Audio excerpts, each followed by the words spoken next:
alongside Secretary Kristi Noem, Governor Ron DeSantis, Congressman Byron Donalds, and other state and local leaders. We hope to see many of you there. The facility is in the heart of the Everglades and will be informally known as Alligator Alcatraz. There is only one road leading in, and the only way out is a one-way flight. It is isolated and surrounded by dangerous wildlife and unforgiving terrain. The facility will have up to 5,000 beds to house, process, and deport criminal illegal aliens.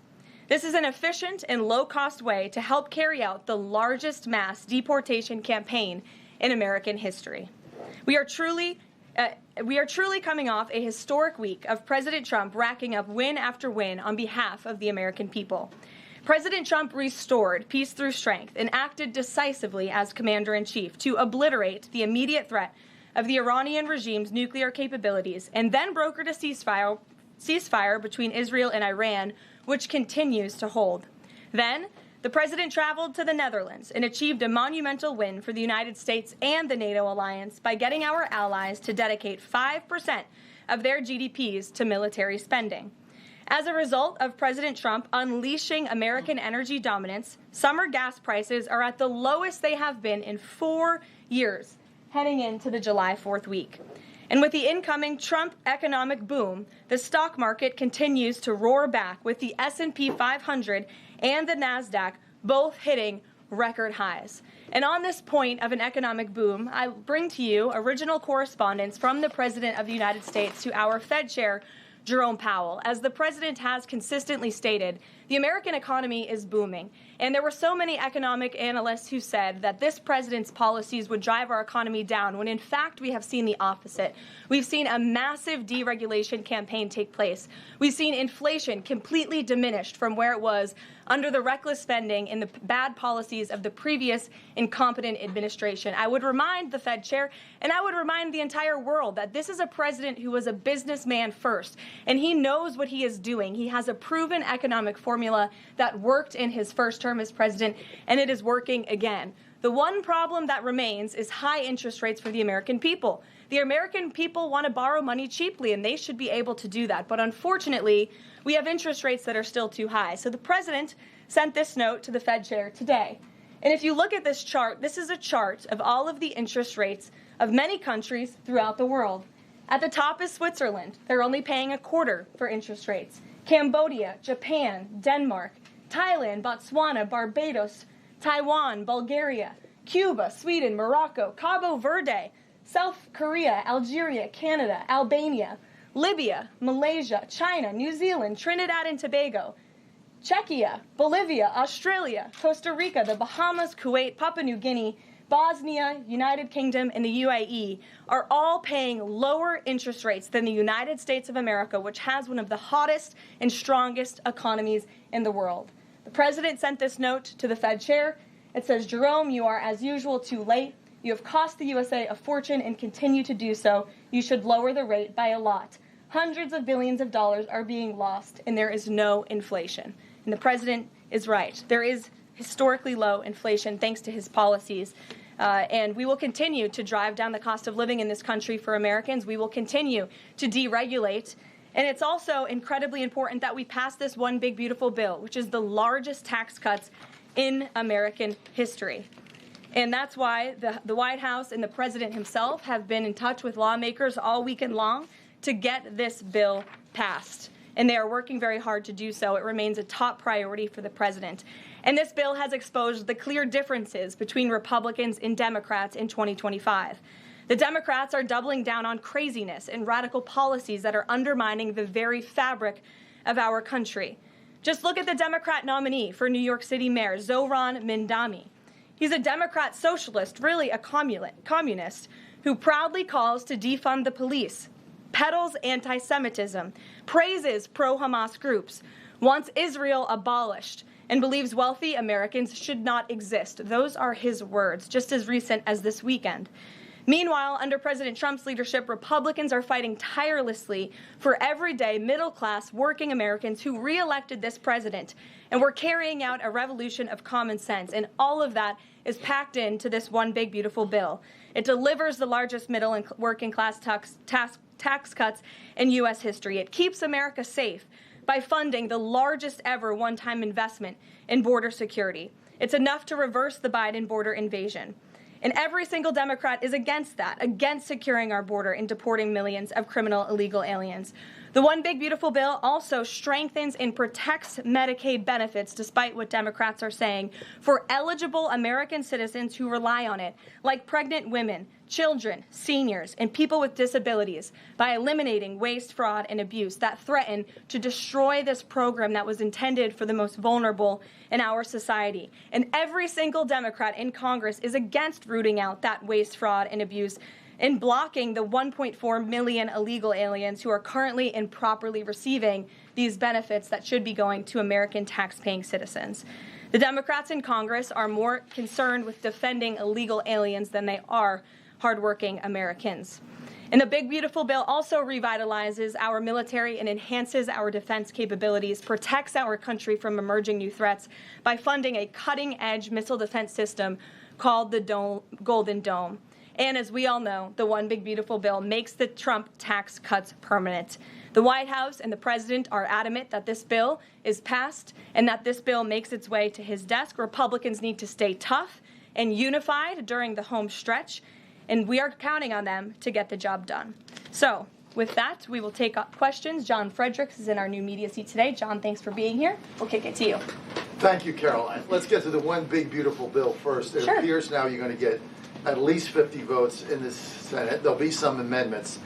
What is the president's confidence level in getting 218 votes in the House by the end of this week in order for him to sign it on Friday? Well, look, we are very well aware, the president is very well aware, that this bill needs to not only pass out of the Senate, but it needs to go back to the House, and we need the full weight of the Republican conference to get behind this bill, and we expect them to, and we are confident that they will. The president has been working hand in hand with Senate Majority Leader Thune and also our House Republican leader, or the Speaker of the House, Mike Johnson, both of whom will be at the White House today to meet with the president yet again. I believe they were here this morning, actually. I have one follow-up. Sure. You outlined Jerome Powell and the note that the president just sent to him. There are many who believe that Powell has been politicized in a lot of different ways. The president has not been shy about acting on things that he believes in. Why not just fire Jerome Powell and put in somebody that is going to lower rates? Why wait? Well, it's a good question, and one you can ask the president, because that's a decision for him to make. But you're right to point out the politicization of the Fed, and it's very unfortunate for our country. But Jerome Powell cut rates numerous times ahead of the election when Joe Biden was in this Oval Office, but now he refuses to, and the economy is in a much better place. So there really isn't a good explanation for that, and the president is rightfully calling attention to it. Thank you. Kelly. Good afternoon. On Iran, the president posted on his social that he is not even talking to them anymore. When we were at NATO, he said he expected the U.S. and Iran to have talks as early as this week and that he might even want to see a written agreement. What is the update now if he's saying he's not even talking? So as I told you from the podium last week, I said the administration, and namely our special envoy Steve Witkoff, has been in communication both directly and indirectly with the Iranians. That communication continues. The president himself has not talked to Iran, which he pointed out in his truth statement. Peter. Thank you, Caroline. Does President Trump want Zohran Mamdani deported? I haven't heard him say that. I haven't heard him call for that. But certainly he does not want this individual to be elected. I was just speaking to him about it and his radical policies that will completely crush New York City, which is obviously a city that the president holds near and dear to his heart. There's this Congressman, Andy Ogles. He wants the Attorney General Bondi to explore denaturalization proceedings because he thinks Mamdani could have misrepresented or concealed material support for terrorism based on rap lyrics he wrote in 2017. Does President Trump think this is a worthwhile use of the Attorney General's time? Well, I'll let the president speak to that. I have not seen those claims, but surely if they are true, it's something that should be investigated. And could President Trump see himself, you said you just talked to him about this, could he see himself working with a Mayor Mamdani, somebody who on Meet the Press this weekend was given 3 chances to condemn the phrase globalize the intifada, but he couldn't? Yeah, look, the president is always willing to work with everyone. He's working with Democrats across the country, Democrat governors, and he said he'll work with people on the far left. He works with Republicans. He works with people in the middle. He wants to do what's right for America, but surely someone who holds these values and is quite literally a communist and condemns every value that makes this country great. Common sense, law and order, low taxes, working hard, and earning your keep in this country. He's against all of that, and I think the president would find it difficult to work with someone like that. If he is elected, I'm sure you'll hear more from the president on that, but we'll have to see. Hopefully the voters of New York City choose wisely. Sure. Thanks, Caroline. The president on Friday said that he was hopeful of a Gaza deal within the next week. Can you give us an update on any progress towards that, and on any talks that the White House is having with Israel on that? Mm-hmm. Sure. Well, I know that Mr. Dermer is in Washington this week to meet with senior officials here at the White House. I also know that this administration is in constant communication with Israeli leadership, and the president himself speaks frequently, as you know, to Prime Minister Netanyahu. But this has been a priority for the president since he took office, to end this brutal war in Gaza. It is because of this president that humanitarian aid is being brought into the region. It's heartbreaking to see the images that have come out from both Israel and Gaza throughout this war, and the president wants to see it end. He wants to save lives. And however, the main priority for the president also remains to bring all of the hostages home out of Gaza. As you know, his tireless effort has brought home many of the hostages, including all of the American hostages who were held there. So he wants to see both things happen, and we're continuing to work very hard to do those things. Sure. Yeah, thanks, Caroline. What is the White House's response to Senator Tillis's criticism articulated from the Senate floor yesterday, in which he said passing the big, beautiful bill would betray President Trump's promise to protect Medicaid? Well, he is just wrong. And the president and the vast majority of Republicans who are supportive of this legislation are right.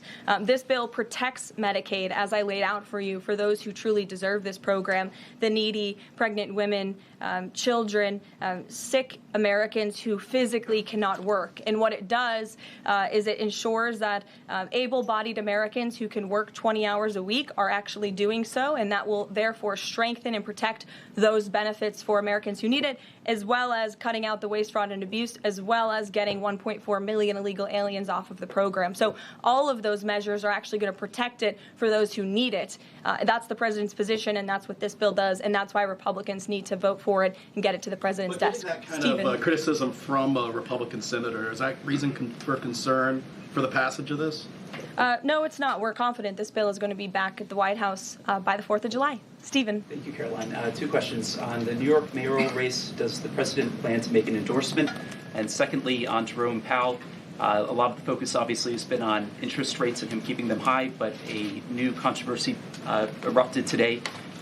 My colleague first reported that he's facing Chairman Jerome Powell is facing accusations of lying to Congress, which is a potential crime, about luxurious details of the Fed's $2.5 billion renovation project.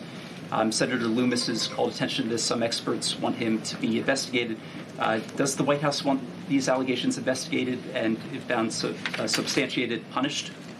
I'll have to take a look at those allegations, and I will raise them to the president's attention and let him speak on them himself. To your first question regarding the mayoral race, the president was asked that yesterday by Maria Bartiromo. He refused to give an endorsement, so you won't get one from me at this podium unless he wants me to do that. Philip, go ahead. Oh, okay. Sure. And then I can go to you. Cool. Thanks. Thank you. The president said that he's working on a temporary pause for immigration enforcement in certain industries. I'm wondering what you can tell us about how he's determining which industries are deserving of a pass. Mm-hmm. He mentioned farmers, but what about, say, construction workers? I mean, shouldn't there just be one standard here? I don't have any more details to read out for you, but what I can tell you is that the White House is working closely every day with the Department of Agriculture as well as the Department of Homeland Security when it comes to workforce enforcement, worksite enforcement, and the president's focus and the focus of this administration is, of course, to remove public safety threats from the streets and to deport as many of the illegal criminals, especially the violent criminals that we know are still here because of the previous administration. So that's the main priority and the goal. And then the president has already made cuts to the office of the Director of National Intelligence, but now Senator Tom Cotton has put forward a bill that would cut the office by another 60%. What's the president's reaction to that legislation, and is this something that he would support, those additional cuts? I don't know if the president's even aware of that legislation, but I will get you a response if he is aware and if he wants to respond to it. Go ahead. Thanks, Karoline. You mentioned the dangerous wildlife at the alligator Alcatraz. Is that a design feature? Why is the president going with this mega bill in such a precarious position in the Senate? And then also, can you talk about the CBO estimate that it would add about 11 million uninsured? Well, look, when you have illegal murderers and rapists and heinous criminals in a detention facility surrounded by alligators, yes, I do think that's a deterrent for them to try to escape. We do know that some of these illegal criminals have escaped from other detention facilities, like one in New Jersey, which I know was recently reported on. So, of course, we want to keep the American people safe, and we want to remove these public safety threats from our streets, and we want to effectively detain them as best as we can. As for why the president is going, I think his trip to this detention facility actually underscores the need to pass the One Big Beautiful Bill, because we need more detention facilities across the country. The last administration let in nearly 20 million illegal people from all over the world, and this administration is focused on arresting and detaining them. But in comparison to that 20 million illegal criminal population in our country, we only have 7,000 ICE agents in the interior who are doing this very important work. And so we obviously need more personnel, we need more resources, and that's why we need to pass the One Big Beautiful Bill. On the CBOs. Go ahead. Yes, in the pink. Oh, thank you. Thank you. Welcome. Can you please share some details of China trade deal? Has the U.S. agreed to ease some export, technology export restrictions? Sure. Well, the final language that was agreed upon in both Geneva and in London was signed just past week. We can get you that final text of the agreement. Go ahead. Thank you, Karoline. Eamon, and then behind you. Okay, thanks, Karoline. So on Jay Powell, has the president got a short list of who he wants to see as Jay Powell's successor, and is he going to name a successor as early as this summer? I won't get ahead of the president on any announcements on that. Does he like Scott Besson for the job? Again, I won't get ahead of the president. And on TikTok, if you could, real quick, he said yesterday he's got a buyer, but the question there is, does he have a seller? And do you have any indication from the Chinese government that they've authorized a sale of TikTok to the U.S. or to U.S. buyers? What I can tell you is that these discussions with China regarding the sale of TikTok have been ongoing at the highest level, and they will continue. As you know, we have another 90-day extension, and it's just to continue to work out this deal and make sure that TikTok stays on for the American people. That's the president's main goal in this, while protecting their privacy and their security. Behind you. Go ahead. Thank you, Karoline. The president has been calling for a deal in Gaza for 2 days, and many posts. Who is blocking the deal? And one other thing, when he posted on Netanyahu's trial, also he said it interferes with the negotiations on Iran and on Gaza. What did he mean by that? I'm sorry, to your second question? Question. When he posted about the Israeli Prime Minister trial, yes, he said it interferes with the negotiations on Gaza and on Iran. What did he mean by that? It interferes because it physically and logistically was interfering. The Prime Minister was slated to go to court last week when he's in the middle of negotiating a peace deal and bringing hostages out of a war-torn region. And so the president was simply, I think, emphasizing his empathy that he has for Bibi Netanyahu and seeing him go what he's going through with his own judicial system in the state of Israel. Clearly, the president knows that very well. He, too, was a victim of a judicial system that was trying to put him in jail, as you all know. You all covered it. But President Trump prevailed. That's why he's back in the Oval Office, and he believes that Bibi Netanyahu is a great leader for the people of Israel. The president just worked with him closely to end that 12-day war and to obliterate Iran's nuclear facility, to take out that imminent threat, not just to the state of Israel, but also to the United States of America and the rest of the world. And he believes that Prime Minister Netanyahu should be praised for that. Go ahead. Caroline, on the mega bill and the amendment that would limit Medicaid expansion under the Affordable Care Act, does the president want that amendment to pass? The president wants this bill to pass. Meredith. Hey, thanks, Caroline. On trade, we have this looming July 9th deadline coming up. We heard the Treasury Secretary say that he expects to wrap up these trade deals by Labor Day, but when President Trump was asked yesterday about any extensions by July 9th, he said, I think that would be necessary. So is the president ruling out any extensions on trade for any nations, even if they're negotiating in good faith? Well, you heard from him directly. He said he did not think that it would be necessary. He is going to set the rates for many of these countries if they don't come to the table to negotiate in good faith. And he is meeting with his trade team this week to do that. Mary. Thanks, Caroline. I just watched a CNN segment on a new app called Ice Block, and it kind of appeared to be promoting this app where you can tell people where ICE agents are. Given the recent rise... An app that tells people where ICE agents are? Yes. And given the rise, I believe, 500% increase in assaults on ICE agents, I wanted to see if you could comment on that and why CNN would be promoting such an app. Well, it's a very good question. I'll have to go back and watch the clip myself, but surely it sounds like this would be an incitement of further violence against our ICE officers. As you know, as you stated, there's been a 500% increase in violence against ICE agents, law enforcement officers across the country who are just simply trying to do their jobs and remove public safety threats from our communities. And that's something we as Americans, including journalists at CNN who live in many of these cities where illegal aliens are hiding and were let in from the previous administration, should be very grateful for. So we haven't seen the clip. We'll take a look at it, but certainly it's unacceptable that a major network would promote such an app that is encouraging violence against law enforcement officers who are trying to keep our country safe. Caroline, Shelby. I just wanted to get a clarification on the Senator Rick Scott's amendment. It sounds like the president is agnostic about whether it's attached. Is that accurate? Look, I'm not going to get into the details of the discussions that are ongoing right now, but the president wants these senators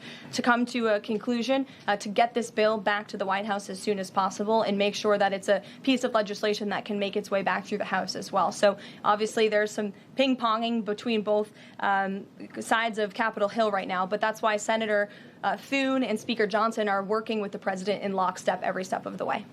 In the back, News Nation, go ahead. Thanks, Caroline. The president did and then in front of you, yes. In front of Sure, I'll take both of you. The president did announce last week that the trade deal with India is closed and this could happen anytime soon. Are there any roadblocks as of now? Are there any updates on that? And how does the president see this about China's role or its influence in the Indo-Pacific region? Sure, yes. The president said that last week, and it remains true. I actually just spoke to our Secretary of Commerce about it. He was in the Oval Office with the president. They are finalizing these agreements, and you'll hear from the president and his team, his trade team, very soon when it comes to India. And on China? How do we counter China on that front? Yes, I mean, look, India remains a very strategic ally in the Asia-Pacific, and the president has a very good relationship with Prime Minister Modi, as you know, and he will continue to have that. Go ahead. Thank you, Caroline. On the reconciliation bill, Senator Tillis from the floor yesterday seemed to suggest President Trump was getting bad counsel on the effects of the bill.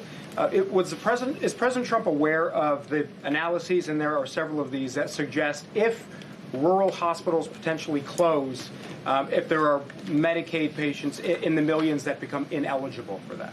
Yes, and that claim is just simply untrue. Rural hospitals comprise 7% of all hospital spending on Medicaid, and that illustrates that they have not benefited from the massive increase of waste, fraud, and abuse under the Biden administration. So this bill strengthens Medicaid. It will protect those benefits that hardworking Americans need, and that's why the president wants this bill to pass. The senator was wrong. The president put out a Truth Social post addressing it, and then the senator announced he's no longer running for office anymore. So I think that case has been closed, and the White House is continuing to focus on getting this legislation to the president's desk for his signature. Go ahead. Yes, you. Yeah, thank you so much. Well, you and then you. There's confusion here. A question on Syria. Go ahead. Has the Syrian government get back to you that they are ready to join the Abraham Accord? Is there any discussion with the Syrian and Israeli government for having a security agreement? Is the first question. And the second question, what's the end goal for talking with the Iranian? Is that only focused on the nuclear program, or they are willing to speak about other issues like the proxy groups and ballistic missiles, or even trade with Iran? So as for discussions between Syria and Israel, you'll have to reach out to those respective governments. I can't comment on that. But what I can tell you is that this afternoon, the president will be signing an executive order to terminate the United States sanctions program on Syria. And this is in an effort to promote and support the country's path to stability and peace. The order will remove sanctions on Syria while maintaining sanctions on the former President Assad, his associates, human rights abusers, drug traffickers, persons linked to chemical weapons activities, ISIS and their affiliates, and Iranian proxies. And this is, again, an action that the president promised and shocked the world with in Saudi Arabia, because he's committed to supporting a Syria that is stable, unified, and at peace with itself and its neighbors. The president met with Syria's new president when we were in the Middle East, as you know, and so this is another promise made and promise kept by this president to promote peace and stability in the region. Go ahead, Karoline. Questions on two topics, if you don't mind. Sure. I will start with NTD here. First, on Canada. Canada says it's now dropping its digital services tax on American tech companies days after President Trump says he's halting all trade talks with Canada. First, what's the president's reaction to this? Can you tell us more about his call with Prime Minister Carney over the weekend? How did he get Carney to drop it? And also, what's the impact on American tech companies given this latest progress, as the president says he has been fighting for American tech companies? It's very simple.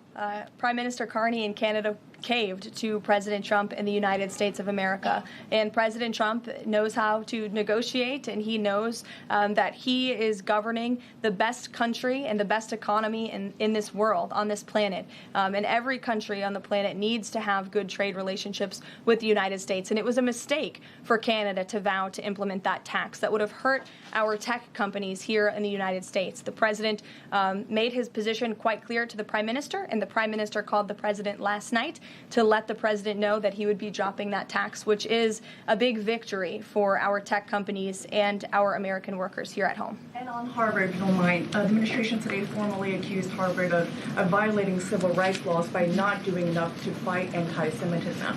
We know that the president has talked to us before about Harvard potentially having a deal with the administration in the coming days. Do you have an updated timeline for that? How's the negotiations going? And is more pressure needed for Harvard to take fighting anti-Semitism seriously? Well, there was quite a direct letter that was sent to Harvard this morning, as you know. The negotiations are taking place behind closed doors, so I won't comment on that. But what I will share with all of you, for those who haven't seen it, is the context of this letter, because I think it's very important. And this comes from the Department of Health and Human Services, which concluded after a thorough investigation that Harvard University is in a violent violation of Title VI of the Civil Rights Act, which prohibits discrimination on the basis of race, color, and national origin. And if you read some of the content of the investigation and what they found, the majority of Jewish students reportedly experienced negative bias or discrimination on their campus, while a quarter of Jewish students at Harvard felt physically unsafe. Jewish and Israeli students were assaulted and spit on. They hid their kippahs for fear of being harassed and concealed their Jewish identity from classmates for fear of ostracization.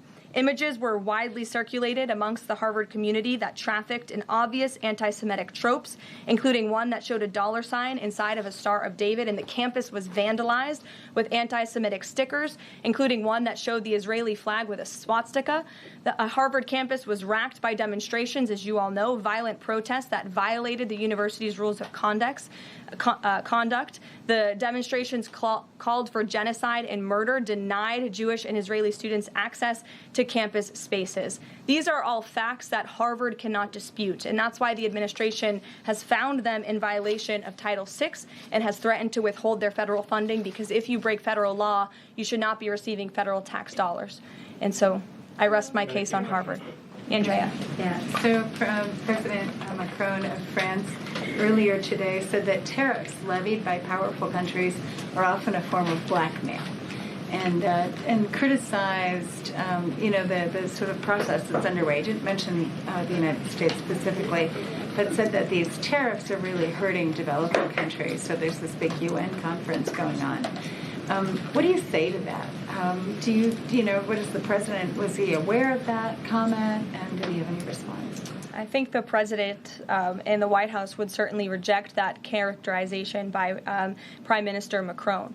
Tariffs are an effective use of presidential power to bring back the middle class, to bring back our manufacturing industry, which was the backbone of our American economy and has been hollowed out by globalist politicians who have caved to foreign countries instead of doing what's right for American workers. That's why the president is effectively utilizing his authority to wage tariffs and to utilize tariffs, and continues to be in discussions and negotiations on trade to do what's right for America. And Europe and the rest of the world might not be used to that, but President Trump is back in town, and he's going to do what's right for our people and our country. Can I just follow up on Netanyahu?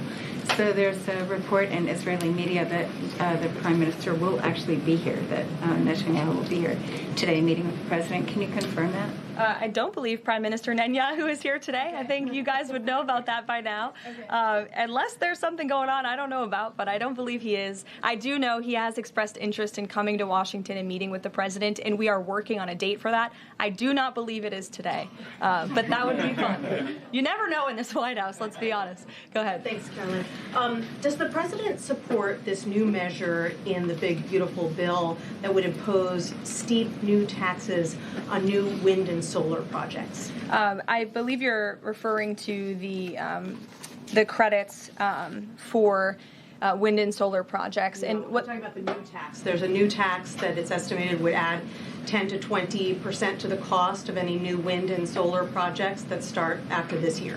Again, I don't want to comment on the specifics of provisions, but I'm sure the president will speak on that directly. Again, this is an ongoing process. The president continues to be very much engaged with the leadership in both the Senate and the House to get this bill back to his desk. Did the president ask for that provision? Because the National Building Trades Union is saying that it's the equivalent of terminating more than 1,000 Keystone XL pipeline projects. Is that something that would concern him? Well, the president spoke on this yesterday in his interview, and he said he understands that legislators want to protect jobs in their communities and in their districts. And so he understands why some of them are against this provision, but he also understands why people want the provision. So again, this is an ongoing deliberation and discussion, and the president is engaged in this very much. Go ahead. Thanks, Caroline.